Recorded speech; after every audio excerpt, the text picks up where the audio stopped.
বাংলাদেশের টোটাল শিক্ষা ব্যবস্থাকে ধ্বংস করে দেওয়ার জন্য একটা প্রকল্প নেওয়া হয়।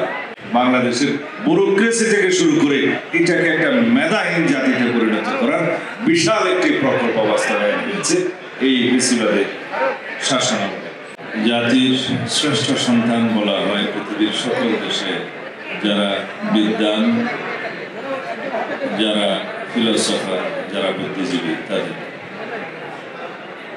সেই সমস্ত দেশে পৃথিবীর সবচেয়ে উন্নত দেশ, যে সমস্ত দেশে লাইব্রেরি খুব বেশি সমৃদ্ধ, সেই সমস্ত দেশই সবচেয়ে সমৃদ্ধ দেশ, যে দেশে উচ্চশিক্ষার বিশ্ববিদ্যালয়ের প্রতিষ্ঠানের সংখ্যা বেশি। একটি দেশকে ধ্বংস করে দেওয়ার জন্য সেই দেশের শ্রেষ্ঠ সন্তানদেরকে, বুদ্ধিজীবীদেরকে, বিদ্যার্থীদেরকে, ফিলোসফারদেরকে হত্যা করে সেই দেশকে ধ্বংস করতে চেয়েছিল পাকিস্তান। এটা সবাই জানে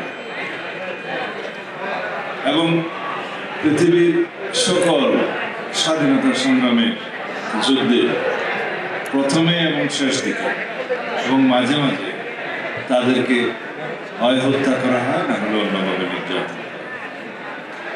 কিন্তু স্বাধীনতার পরে সবচেয়ে উল্লেখযোগ্য বিষয় হল আমরা বিগত ফেসিবাদের সময়ে একটি সিস্টেমেটিক ওয়েতে বিভিন্ন প্রক্রিয়ায় বাংলাদেশের টোটাল শিক্ষা ব্যবস্থাকে ধ্বংস করে দেওয়ার জন্য একটা প্রকল্প নেওয়া হয় এবং যার মধ্যে তারা অনেকাংশে সফল হয়েছে।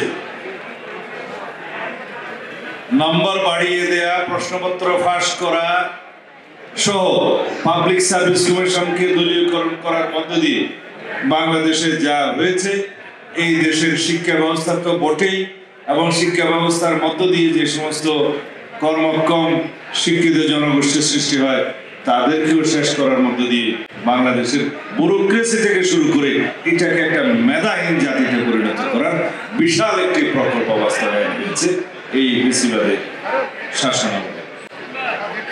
এটাই বলার জন্য আমি আজকে উঠেছিলাম।